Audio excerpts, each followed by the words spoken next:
Thanks for joining today's session. And the topic of the webinar today is how to speed up Salesforce releases with DevOps automation.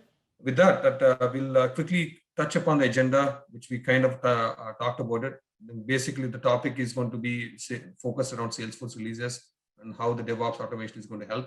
And we'll go to the interactive session between myself and Chetna, talk about some of the challenges, some of the benefits, what are the best practices, and how we see this platform is going to play a role in for the companies, how the companies are benefiting from there. And we'll do followed by demo and Q&A. Okay. With that, I'll just turn it over to Chetna to talk about some of the challenges that from Chetna's seen it before in the past life, along with the current situation and also like from industry experience. Absolutely. Thank you, Chetna. Sure, thank you. So I do want to share that I am definitely very, very passionate about business automation. That is really close to my heart, and love to also, make sure that we have the right data and analytics to be able to make the informed decisions. So with that, and one of the key focus areas in my space is Salesforce application management. And as I have seen, and when I talk about DevOps automation is very, very critical. And some of the challenges that we face in the Salesforce area is, we've got multiple teams that work across the board for supporting Salesforce. So I have a go-to-market team that supports Sales Cloud and supports the sales and marketing team. I have the customer office team that also works on Service Cloud, a lot of managed packages.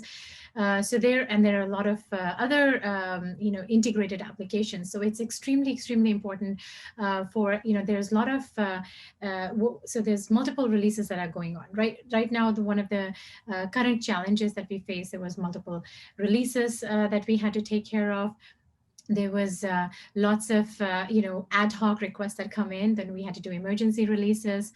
The complexity is another thing that adds to it. So it is not just about, I know Salesforce is known as a platform which is out of the box.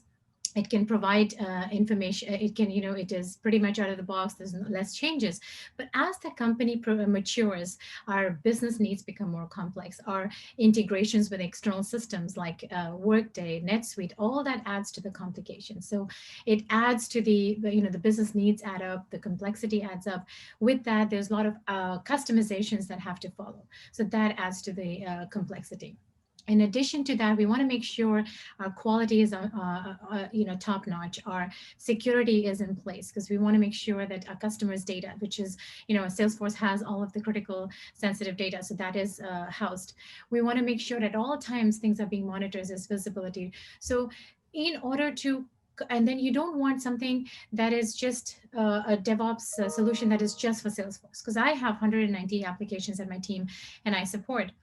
So for us to be able to, we can't possibly fathom having a team that does DevOps for different applications as point solutions. We want something that works across our entire set of platforms. So these are some of the great challenges that I have seen in our Salesforce world that I want to be able to solve for it. Then again, another problem is we have multiple Salesforce orgs. So we want to make sure that Salesforce orgs are in sync. Then we want to make sure that another issue is, propagating, having the right SDLC process in place so we can propagate the code across the different environments. That is also very, very critical for our QA. Time to market, the lead time for us to be able to enable our business as soon as possible, as early as possible, that is also critical. So these are they pose a lot of challenges around release management, change management that we want to be able to solve for. And Salesforce becomes it's one of the key business critical applications that we have to solve for. So across the board, it becomes extremely important for us to be able to get a DevOps practice in place and also DevOps automation to add to that. So hopefully that addresses some of the challenges that, that we're talking about. Thank you, Chetna. You covered a lot of ground there. You talked about having a large organization, also like having the SDLC process and coupled with the DevOps, not having the point solution to just solve the Salesforce, and how can you extend the one platform that can solve the multiple use cases. And you also talked about some of the business requirements. And when you look at your current landscape or previous companies, when you look at it from industry standpoint of view, right? So if you were to call out a couple of key benefits having the DevOps with Salesforce from your standpoint of view, Can you maybe like shed some light on that? So Yes. So, so DevOps, yeah. So as I mentioned, definitely you want to, so I think that the basic foundation of what we think about, you want to make sure whatever solution you have in place, it works well. The second thing is it works well with others. Then it works well, then you have the right, as I said, right security in place, and be able to integrate well. You want to make sure it works well with others. So some of the advantages that I have seen is definitely automated testing.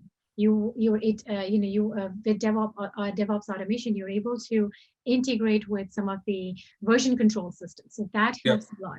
It helps with the deployment pipeline, as I said, propagating solutions across different environments. That's a great advantage of having the DevOps automation that we can put in place. Yeah, I think. Yeah. Sorry, finish your thought, please.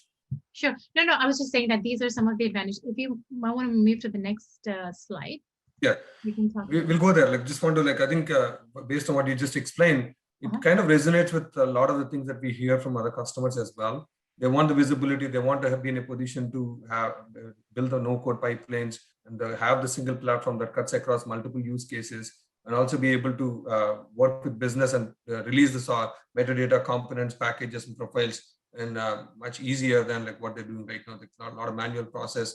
A lot of people are using the chain sets, are using black box solution to achieve that, but it is not helping them to provide end-to-end visibility. Having said that, and like for example, like when we take a step back and look at the overall ecosystem, and we already talked about the challenges associated with it, and also when you, from your experience and from your background, and what are the benefits and with respect to automation of the Salesforce releases? And yes. Definitely. So I think the standard benefits that come with it, for sure, you have continuous integration, continuous deployment, you have continuous testing, huge help there, because you want to make sure the lead, as I say, time is a new currency. So you want to make sure the lead time is as minimal as possible, and we are able to release those features as early as possible. So that's definitely, then you get another advantage is you want to make sure you're monitoring it all times. You have the right analytics in place to be able to make those decisions, saying, okay, this is where things are hurting, or there's environment issues or breakdowns along the way. As you do that, you want to also make sure that you have the right access control in place. So that is huge benefit around having this DevOps automation. You're able to get the right security, and with the automated testing, you are able to also manage those across the different environments to be able to roll it out and have the right quality in place. And the other advantage is there is a singular platform that helps across not just the apps team, because engineering has their own set of tools that they work with, and so you want to make sure across all verticals that is all connected, and you're able to do the deployments and control that in a controlled fashion. That's a great point, because we have seen it with the customers, and also like talking to the existing customers and also prospects, right? One of the common thing that they have is that with the black box solution, what happens is you kind of like put in the source code inside that, and then all the functions have been performed that way. When you have a common source code repository, how do you ensure that we have a compliance, we have security, we have visibility aspects into the mix for both security as well as the service owners? And like given that you having a common platform that supports multiple source code repositories like GitLab, GitHub, and Bitbucket, and plus also like open-ended platforms like your CI tools, testing tools, your quality tools, and as well as the code scan tools, right?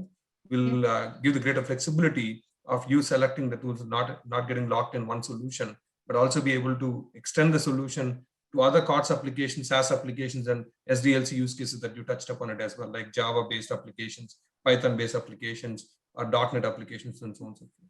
And I will add to that too, what I have seen before DevOps automation in place, we would have lots of, we have multiple initiatives going on. We have operations going on. We have IT projects going on. And recently we had an acquisition. So we're going through M&A program, which is larger. So multiple orgs having merge conflicts across different environments. That was really taking up a lot of time of the team to trying to figure out what branching, controlling, version control, and being able to resolve those conflicts.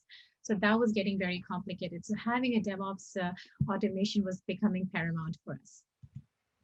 Thank you. I think we quickly covered some of the challenges and some why automation is important for the software release, Salesforce releases, and probably we'll just quickly touch upon some of the things that we offer, and then we'll dive into some of the offerings that we have with respect to Opsera, and then we'll quickly talk about summarize the overall value proposition, and we'll do the demo and then Q&A. If that makes sense. Okay.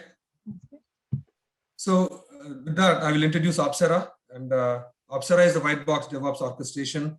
Our goal and vision is to enable and empower companies and developers to write no-code pipelines, and also having the choice and flexibility by selecting the tool of their choice and be able to build the pipelines in a matter of minutes using plug-and-play architecture, can work across any cloud, and so that you're not locked in a particular vendor. So we have three parts to that. We have a toolchain automation, and we have a declarative pipelines and unified insights. In the toolchain automation, our goal and we enable the customer to provision the tools using self-service portal and in a SaaS manner, and where in which customers can select the tools, bring their own tools, and also use that as the inventory. We have a concept called tool registry, where in which they can track all the tools that they have. And then we can easily integrate with collaboration tools like Slack and Microsoft Teams, and Jira and ServiceNow, and so on and so forth. And then once you provision the tool, you want to move the code from your development to all the way to production, right? Or your Salesforce sandbox to the Salesforce production environment. How do you build the pipelines? And we don't want people to learn a new language and write a bunch of custom code that doesn't have any value to the end users of production, product itself. So we offer no-code pipelines. We support multiple use cases as we discussed, and we support software engineering lifecycle, which covers all the Java, Python, and .NET framework and Kubernetes and whatnot. And we also support SaaS applications like SFDC, which is Salesforce automation. And we also can support the Adobe Experience Manager, Workday ServiceNow, plus any COTS application, infrastructure as a code. More importantly, the one thing you talked about, Chetna, the integration with quality security is something that we offer out of the box, and you can integrate with your testing tools like Provar, Selenium, what have you in Salesforce, or JUnit, JMeter, Cypress, and other things for the other applications.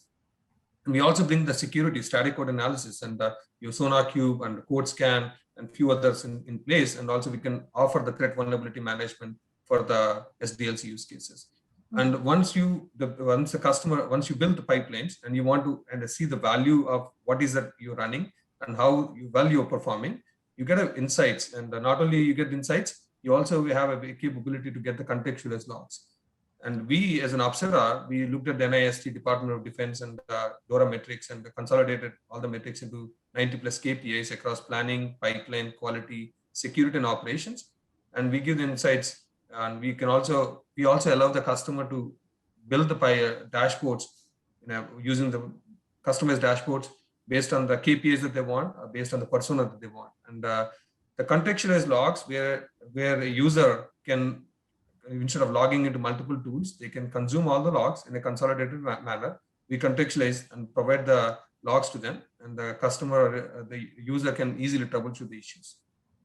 Oh, nice. So I like the fact that this is not a point solution, because that is really something that we have to consider, because you don't want multiple solutions for DevOps. So it's a good thing that it has a single, almost like a DevOps as a service kind of a platform. And the good part is I like the analytics, because what people should not forget is when we talk about Salesforce, it is the entire ecosystem. Because another thing is, what adds to the complexity when we talk about this is managed packages. So we use our own products like Conga products, Aptos, CPQ, CLM, all that. They're all part of the whole ecosystem. We have other integrating some things like Clarity and others. So it's so important for us to, not get, to be able to have a DevOps automation solution and also think bigger. Yeah, absolutely. We support the managed objects like and packages as well that you mentioned. Salesforce is a large ecosystem, as you alluded, right? On top of it, we have a CPQ and Aptos and Conga and various other market on various other things that where people install and use them. We help them support all the components for the non-Salesforce aspects as well. Nice. So to sum it up, right? And we just business value enable the customer to ship the code faster, deploy faster, because they don't have to worry about managing the tools, managing the pipelines. And we integrate with quality security and also integrate with approvals and change management, so that you can get a better software in production, so that you don't have to discover the surprises and aha moments as part of the deployment after production. And then because we provide the insights end to end, and you have a way to, as a customer or as a user, you can understand what's working, what is not working, how can you improve the dials, and how can you do more with less. That is a quick and high level summary of Opsera. Sounds good. And I think in terms of compliance, we're able to do that. Like, for instance, whatever changes you're making, you attach it and you make sure it follows the SDLC compliance, that it has done all the testing before you propagate to the next environment and things like that. It enforces that. Absolutely. Yeah. You can enforce it like any way you want. From sandbox to development, the development to product QA, you want to have architect to validate, or maybe team lead to validate. And once you push the changes, you want to have QA team give the approval. And once you do the security scan, you want security team give the approval. You can put the gates. Depends on your process. You can customize the packages. Yes. And I like the fact, so especially for our space, like we use Jira and GitHub. So I think I like the integrations that are built in, that comes built in with it. Absolutely. Yeah, we have a native integration to all the three prominent source code repositories, along with ITSM, Jira, and ServiceNow as well. Cool. Okay. And now the topic of the hour, right? So we are talking about how do we enable the customer to build the CI/CD release. A typical flow. This is the typical flow, but doesn't mean that this is the only flow. But it covers the whole gamut, which we talked about it. How can you move the metadata, managed objects, components, profiles, permissions, and also with quality security gates, with approvals, change management, compliance. So I'll just quickly quickly share how we enable the customer to do it. So imagine that you are a Salesforce developer, a Salesforce release manager. You want to check in your code, your changes that you made to the objects or profiles or permissions. You can check in the code and into the source code repository of your favorite source code repository. Upon selection, you can check in, and then the pipeline get triggered. Or you have a capability to come and select the objects and packages that you want to move. And we support 3 different deployments today. You can move between Salesforce to Salesforce organization, or you can use source code repository as the source of truth and push it to the Salesforce organizations that you have upstream, from sandbox to development to QA to UAT and production. Or you can also do the Salesforce, the GitHub, GitLab, and Bitbucket, because if you want to back up something, you want to move it to the source code repository as a source of truth, you can do that as well. Once you select the files and components and packages, you have a way you can generate the package.xml.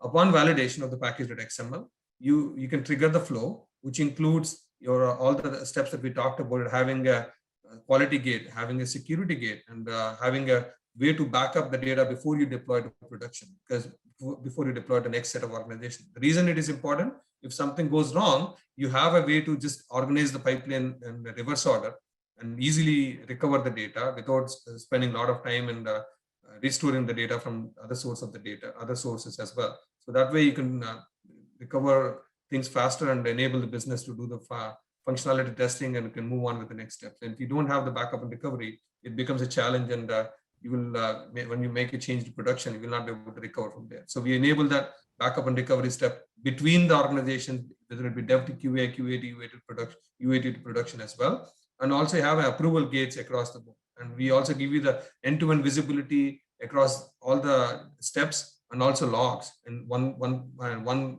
single pane of glass, so that developers, release managers, and engineers can troubleshoot the issues faster as well. This sounds like a dream come true. So I think that is exciting, because I know that we struggled with multiple releases. Things were breaking, and then I think DevOps automation really helps streamline all of that. And I like the fact that it has the right controls in place, and we have the analytics to look at it and monitor at an ongoing basis. Yeah, I think that one thing I forgot to mention, that we talked about it, Jira, Slack, Microsoft Teams, and integration, right? It comes out of the box, and with each and every step, you can configure them. You can configure the entire pipeline. You can configure each step as well, because our architecture is built on microservices based, and it's easy for people to configure these things. And we do have a Slack chatbot available in the marketplace, Slack marketplace, and Jira chatbot is available in Atlassian marketplace, where in which you can do the two-way integrations, you can do the approvals, you can trigger the pipelines, you can send the notifications, and you can give the send the notification through Slack or also close the request, open the request as well. That is very exciting because I know for people, especially for emergency approvals and things like that, the executives can just click on, approve, and then it helps progress through the pipeline. I think that's really helpful. Thank you. Yeah, that's something that we heard, and we've been in the shoes of the customer. We understand that. So with that, these are some of the flexible options that we thought. Sorry, I want to quickly cover the. So now that we talked about it, my mouse is going through it. My bad, apologies. Mouse is getting excited too. Yeah, I know. So we talked about it the over challenges, benefits, and we also touched upon what is Opsera is all about and how we can help the customers. And just to bring it home, right? I'll quickly cover some of them. Feel free to chime in, Chetna, with your comments and suggestions as well. So the value of having automation and with respect to end-to-end release management for Salesforce, it helps them to improve the quality and agility for the customers because you can move things faster with on-demand releases. You can enforce the quality security gates. You get the visibility. You get the choice and flexibility. And some of the technical benefits that you have is people don't have to write a glue code or custom code, and then you can easily integrate with your Sonar Cube, static code analysis, quality with Selenium or Pro or any of the testing tools that you may have. Easily we can move before you deploy things into production or next level organization. You can have an easy and flexible backup and recovery steps. You can back up the data from higher level organization prior to deployment. And if something goes wrong, you can also recover it faster using the backup and recovery microservices that we have. And now more importantly, get the visibility that which we talked about it, having multiple KPIs. You can customize the dashboard. You can understand how the deployments are working, how the releases are working, where the bottlenecks are, how many deployments are running without quality issues, how many deployments ran with security, and you'll be able to measure accordingly and improve the maturity level as well. And we talked about it and the flexibility options with respect to Salesforce to Salesforce, Git to Salesforce, Salesforce to Git as well. And then last but not least is about compliance, audit, and governance, because each customer have to go through the audits with respect to monthly audit or security quarterly audit with respect to SOX, PCI. You have a capability to go back and provide the evidence without you spending a whole lot of time, or give the read-only access to the auditors in which they can download the respective blueprint and respective output of the build. And then you can also look at the governance aspect in terms of who can execute the pipelines, who is the administrator, who is the user, who is the SecOps person, who is the quality person. You can manage the permissions and also set the permissions at the pipeline level, at the overall portal level as well. Yeah, so I can begin to share the value of the audit is huge. Having an out-of-the-box report immediately builds the credibility with the auditors. When you have that already in place, you have all the access controls that you can produce to them. It really, really helps with getting the audit cycle go really fast. Otherwise, you can be here, for weeks and weeks trying to figure the access controls and logs and compliance going. So I think that is really useful. Yeah, we can show them as part of the demo. I'll touch upon it how this is going to be useful, because each pipeline can be tagged by user, organization, unique identifier, and then we in the blueprint section, when the auditor goes there and looks at it, they can easily correlate that. They don't have to spend whole lot of time and hours and weeks to provide the evidence and going back and forth on emails and screenshots. And I was really curious, Kumar, is about another thing I've seen is making sure the release notes are there, the communications are there whenever we go out. I'm hoping we can support that as well, right? Yeah, like if it is like, for example, approvals you mentioned, right? Like one of the aspect, you Slack approval. Let's say you are in you approve something in the middle of the meeting, an emergency change. That approval aspect is captured in the activity log, and then we record that information. That is also visible as part of the build blueprint of that. So because and I really, really think that's very valuable, because things get lost in the email. People will be looking. So that's another thing that really it solves for is the hours and hours waiting for the executives to do if they are part of the approval process, waiting in the emails to get approvals. Here you just get a Slack message, you hit submit, and you hit approve, and you're good to go. Yep, especially people are being remote and people are working in a global workforce. It's very hard to keep track of this many emails and chat messages, right? We wanted to keep all of them together in one place. Thank you. Yeah. With that, we're just going to quickly jump into the demo, and then maybe we'll spend 10 minutes demo, and I'm not going to go to the deeper level, but if you guys are interested, we can always do the deeper level demo, but in interest of time and also give that opportunity for you to ask any questions, and we'll cover the demo and then open up for Q&A. So Opsera is a brief summary. It's a SaaS portal. Each customer, when we create a tenancy, and within the tenancy, they get their own data plane. Within the data plane, they get to keep their own log aggregators and the data, and as well as their own tools, their own pipelines, their own insights. That is, nothing has been shared between the tenancies, and each customer keeps their tenancy with them and as part of the SaaS platform. Okay. We talked about the 3 different modules: tools and automation, insights, and declarative pipelines. In the context of Salesforce, I'll just quickly cover that. All you have to do is bring your Salesforce keys, API keys, and you just configure once. You come in Salesforce tool registry Opsera and configure them, and you will be able to build the pipeline within a matter of minutes after that. I'm just going to take show you how this tool registry works. In this case, you take a Salesforce. You can add the organization. You can see some attributes associated with it in terms of like who created that, who is the owner, what's the ID behind that, some of the attributes, uses associated with it, and you can also see the basically connectivity details. You have the domain URL, and then user ID, and then secrets and passwords, and any of them. All the things that you supply here, because we give you a vault and separate vault for you as part of the tenancy creation. And whatever you supply gets stored in your vault, and we programmatically access them and bring them as part of the execution. We also support 2 different build types: ANT migration and SFDX. Both are available. And for people who wanted to use ANT migration, they can continue to use ANT migration. For people who wanted to use SFDX, we can support them as well. Once the initial organization is set up, it's easy for people to go there to pipelines and take a template that we offer from the catalog, or you can take a template that is available, like take a template from Salesforce and build the pipeline. And for the interest of time, I'm just going to share a particular pipeline that is already pre-built for this demo, and then we can showcase that. So once you select the pipeline, anything with the pencil icon, you have an opportunity to make changes. And certain things are not editable. These are unique identifiers. You can trigger the pipeline through Opsera. You can trigger the pipeline through your command line as well. If you want savvy with the code and everything else, you have a capability to do so.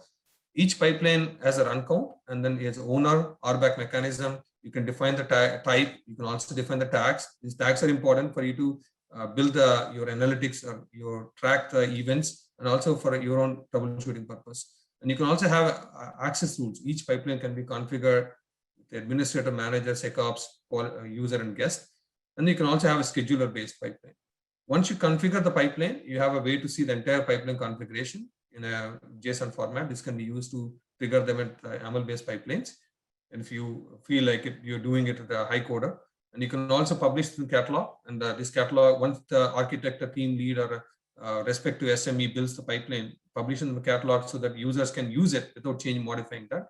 You can also clone the pipeline and duplicate the pipeline, and then reuse it without constructing all the time. And if somebody leaves organization, somebody wants to transfer the ownership, they can do that. Flow is like this, and typical flow.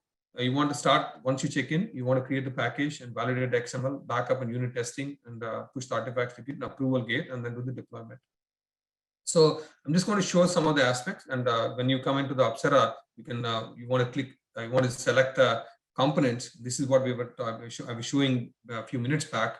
How can you select the components, and how can we give the flexibility? Like, let's say your sprint date starts from March 1st.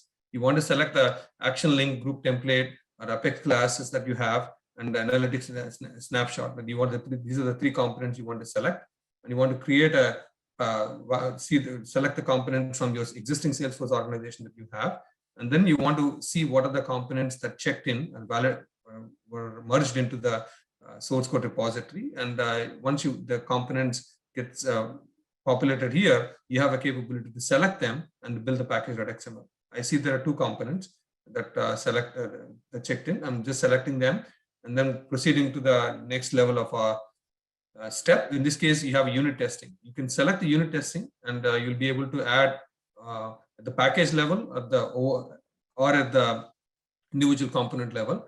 Once you select the unit testing, you can see the package.xml. once package.xml is generated, and you will be able to validate them before you hit the proceed. And so we have a, this is where this is where developers and release managers have a flexibility. You don't want to push something that is into production or next level organization without validating it, without selecting the component, without understanding what is changed, how it is changed, and who changed it. So you have, once the step is completed, you will hit the proceed button, the pipeline gets triggered. In the interest of time, I'll show you some of how the pipeline logs are going to be captured and how each step has been managed. As I mentioned to you before, each pipeline comes with unique identifier run count, and then we just ran a pipeline a few minutes back. And you can see this run count has a multiple steps. Package creation log, you can go to the console log of that output, and then you can see how the package has been, what components have been selected, what package has been selected, and what is the overall package.xml looks like, and how it has been executed. You can see the logs in the console in each and every step. Same thing with the how the package has been deployed. You can also see that step. If you want to see the unit test results, you can capture the unit test results console output as well, how the unit testing is completed against the components, and you can see the output without you logging into the various tools like Provar, Selenium, or your Salesforce organization. You can see the output all in one place. You talked about approvals, right? And you can also capture the approval gate and who approved that, and then have a way to see the screenshot of that, and without you going to the Slack and getting the approvals as well.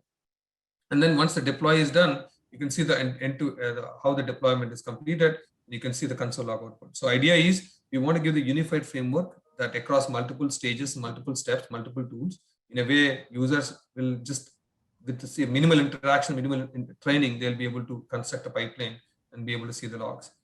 And this sorry to interrupt. I was just saying, I really like the ease of use. You know how you can set up the pipeline and then be able to configure all the tools. So that's really exciting.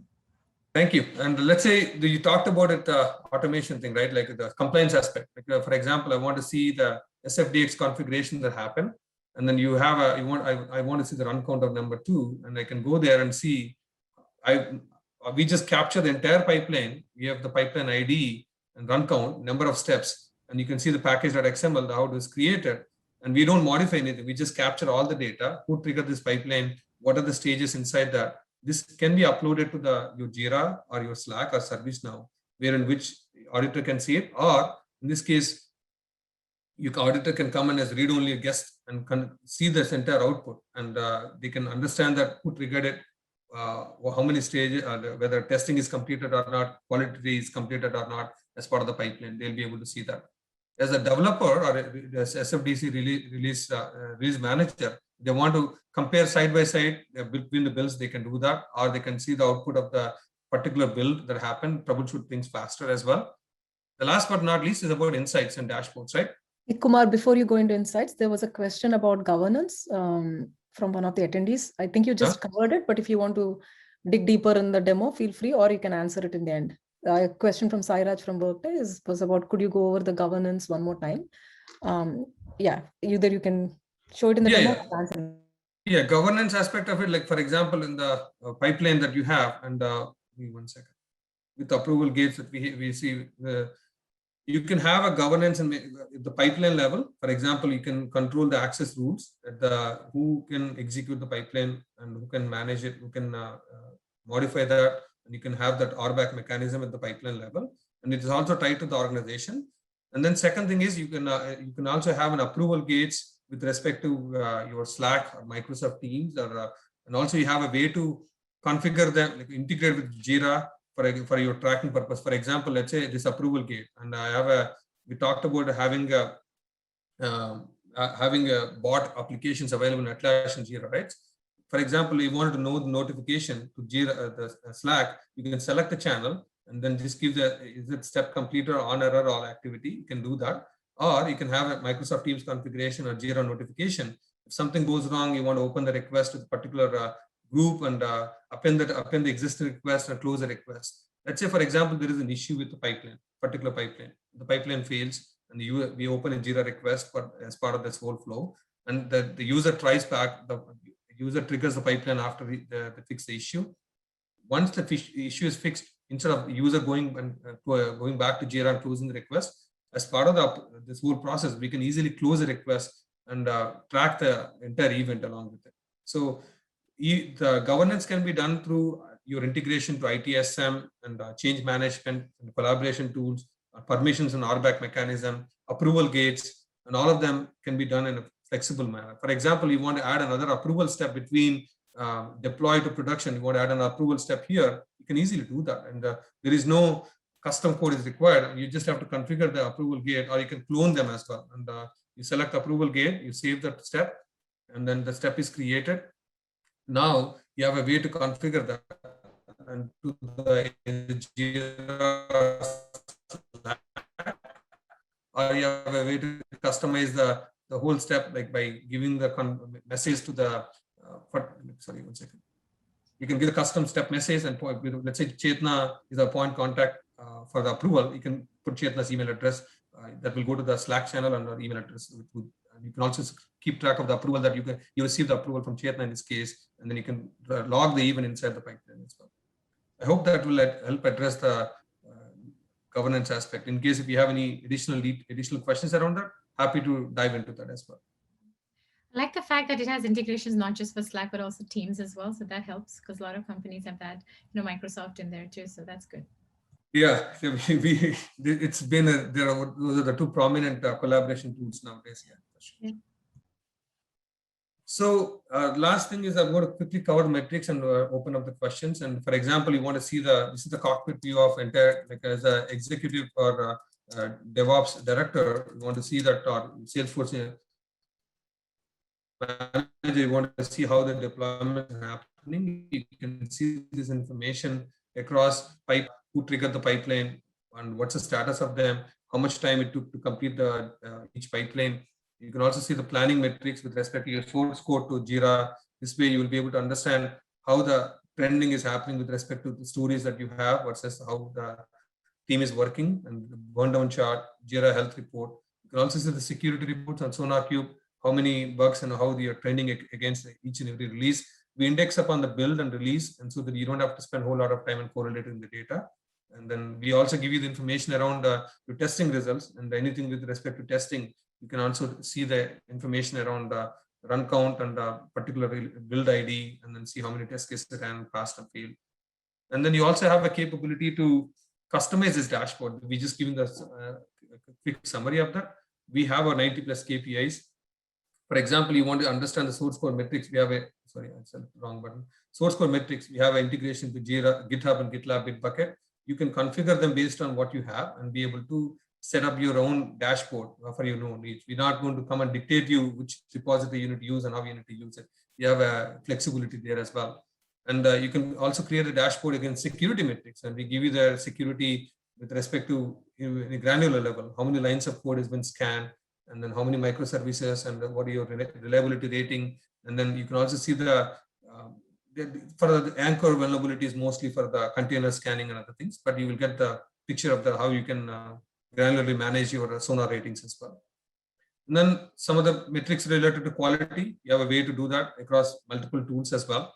And then you can customize this dashboard and at a granular level as well. So in a nutshell, we have you can get the insights, and you can also have an actionable insights as part of that. And you can customize the dashboards by persona. You can go to time intervals. You can go to 3 months, 6 months, 1 day, 24 hours. You can compare the maturity. You can by project, by release, by sprint, by persona, by organization as well. And for people that are some of the Salesforce people, Salesforce engineers, when people that they don't want to use Git commands, we have a feature called Git task management, and they don't have to learn the command line steps. They can configure them and then go to the Git task and set up the Git task, and then they can execute them like push request, pull request, merge request. All of them can be done from Opsera. You can see the activity logs. You can see who ran them, and then what's the log associated with it. And you can also see you can also schedule these things, and you can also run the task ad hoc. So this will greatly benefit some of the Salesforce engineers who doesn't want to learn the Git commands and be able to execute all of them on one portal. They have the capability to do so as well. So, yeah, thank you. In a nutshell, basically we offer all you have to do is bring your Salesforce keys. We do the rest for you, and all you need is just spend on 30 minutes or 45 minutes, and you'll have a pipeline up and running. You'll be able to test against your Salesforce organization. We support the CPQ, managed objects, profile permissions, and packages, managed packages as well.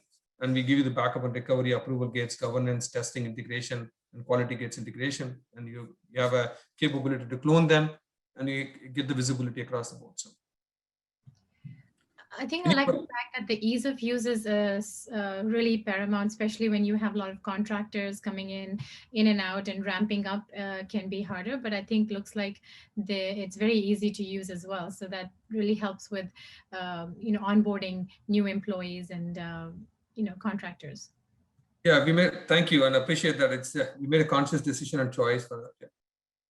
So I'll just stop sharing, and Chetna, before we turn it over to Q&A, like I know we covered the challenges, we covered the benefits, we talked about Opsera solution, you talked about some of the industry challenges that you saw, why one solution or common solution is important across multiple things. Probably if you can maybe give it a quick takeaways for the team, for the rest of the people on the call, and then also for the community. So. Yeah, I think what I was saying, I know for smaller organizations, so one of the key takeaways is think ahead. So as your company matures and your business needs get more complex, and your ecosystem, Salesforce ecosystem, becomes more complex with more add-ons, especially, our marketing peers, they love to add more tools, or sales, and you want to make sure you enable and you're nimble. You want to reduce the sales cycle. You want to enable your salespeople to be able to sell faster. So as your business needs get complex, it's so important to look at the DevOps automation. DevOps for sure, and then DevOps automation. Those are two things. And always process comes first, and then the technology. I think once you have the optimized, streamlined process, you can use these technologies to be able to help. The other takeaway is when you think about DevOps automation, you have to think about your entire portfolio, not just the Salesforce ecosystem, your entire portfolio holistically around technology when you make those decisions.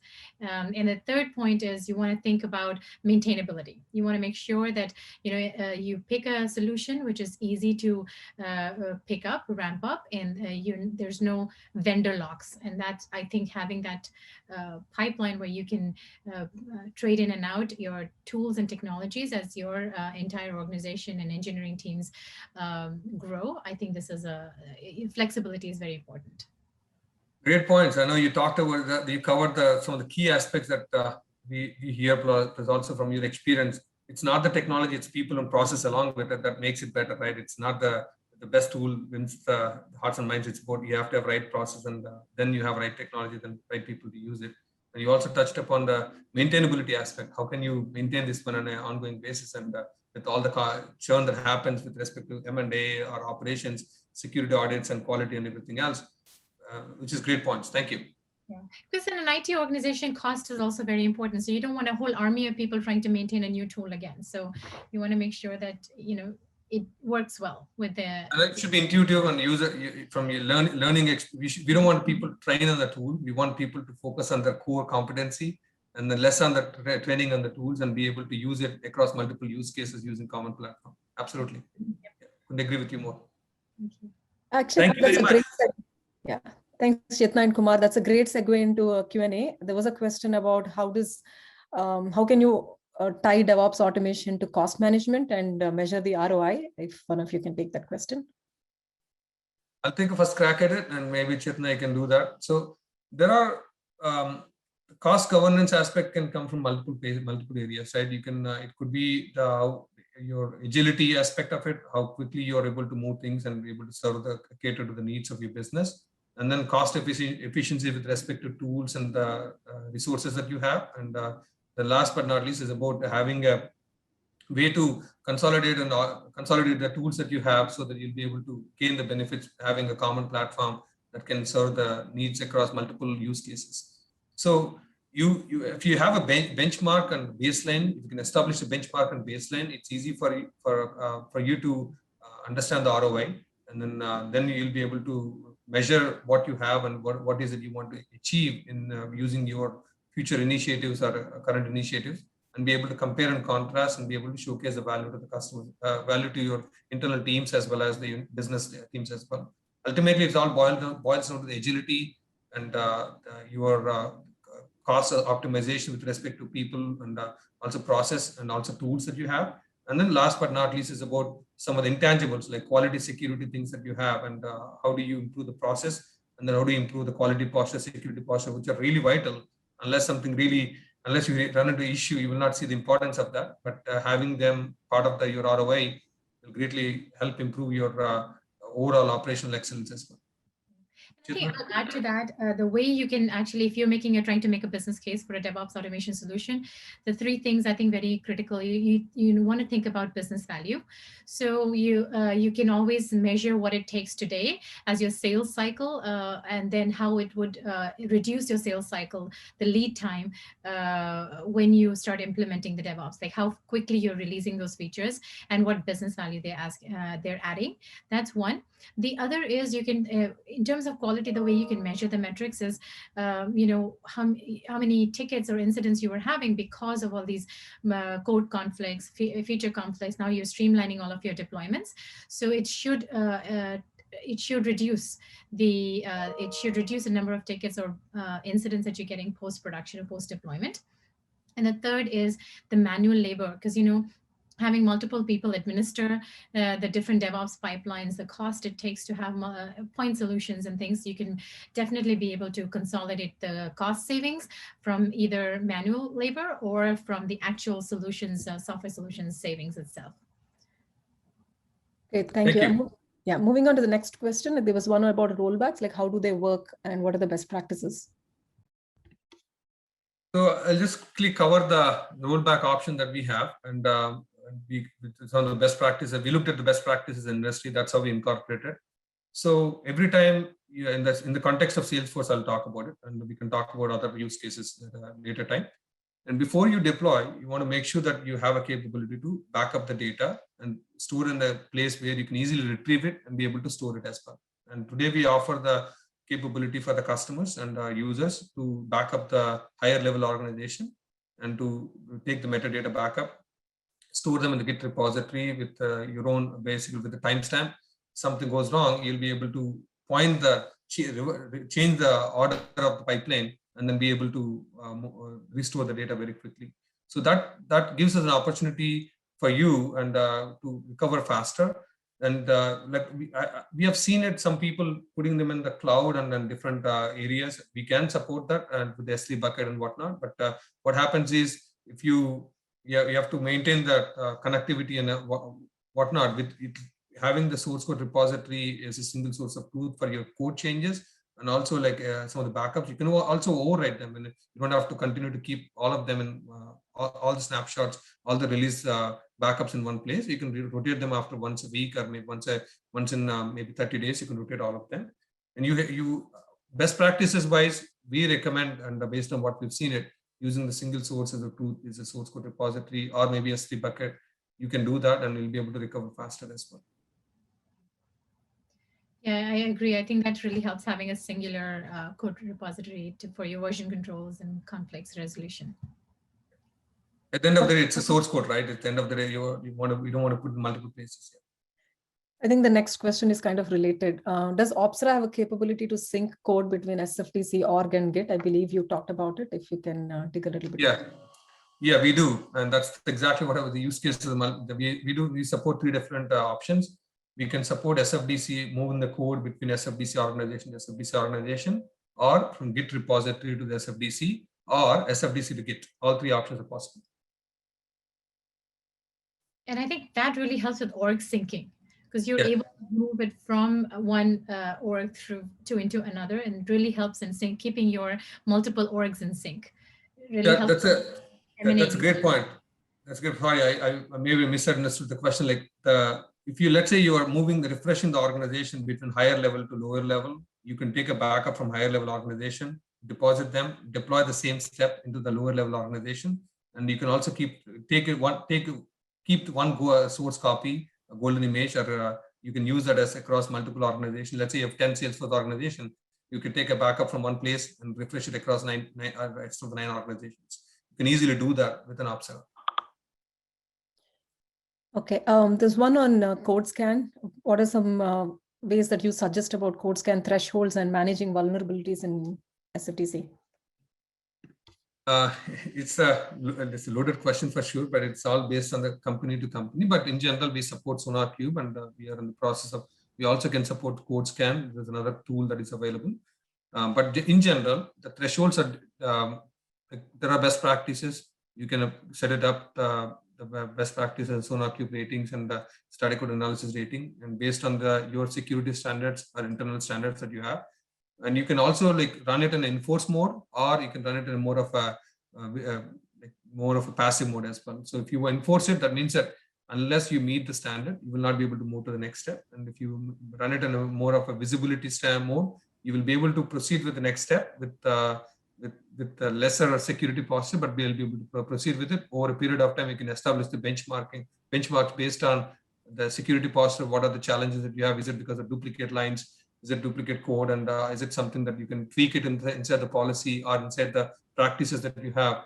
And we recommend if you're starting from greenfield, we recommend you to observe for 1 or 2 weeks and look at the deployments and see how well you're doing, and then tweak your policy accordingly.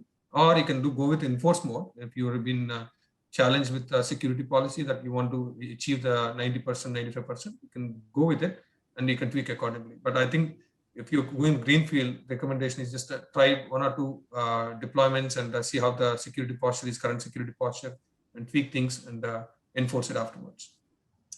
I think having this coming from the semantic background, it looks like security is core to our products and services that we offer. So that's good to know. Yeah, actually, I think the last question might be for Chetna. And Chetna emphasized a few times about a single platform to handle multiple SaaS applications and use cases. How would you is that an industry trend that you're seeing right now as an executive? And what are how can someone get buy-in from executive management on a solution like that? Yeah, I think the best way to do that is if you look at, because your engineering teams, they have their own, you'll have their love open source and things like that. So they'll have their own tech stack for SaaS applications. So the way to tell the story would be to collect all the use cases that are there across the organization for your DevOps automation needs, and then say, okay, if you're just going to do for Salesforce, then here's what it's going to be, and then you'll have at least 25% of your resource or half a resource you'll be dedicated to that, and then engineering team will have their own resources. So if you have a singular platform, you're really able to sell the cost story, optimization story, and also be able to sell the different quality drop points you'll have. The more risk, the more tools you have, the risk is higher. If you have a singular pipeline, then it becomes a lower risk. So it's in my mind, it's an easy sell, but definitely have those data points ready to be able to present in terms of cost and resources. Great. Yeah, thank you. I think those were the questions. If there are any more from the audience, we'll be happy to answer over email. The winner for the Amazon gift card is Sairaj, and all of the attendees will get a coupon for the Simply Learn courses, both cloud courses and DevOps courses, up to 50% off, value of $700 savings. With that, Kumar and Chetna, any final wrap-up thoughts before we end the webinar? No, thank you, and I really appreciate. Thank you, Chetna, for your time and valuable insights. I really enjoyed the conversation, and hope the people who attended the session also got some insights from there. And again, once again, thank you and appreciate your time and support.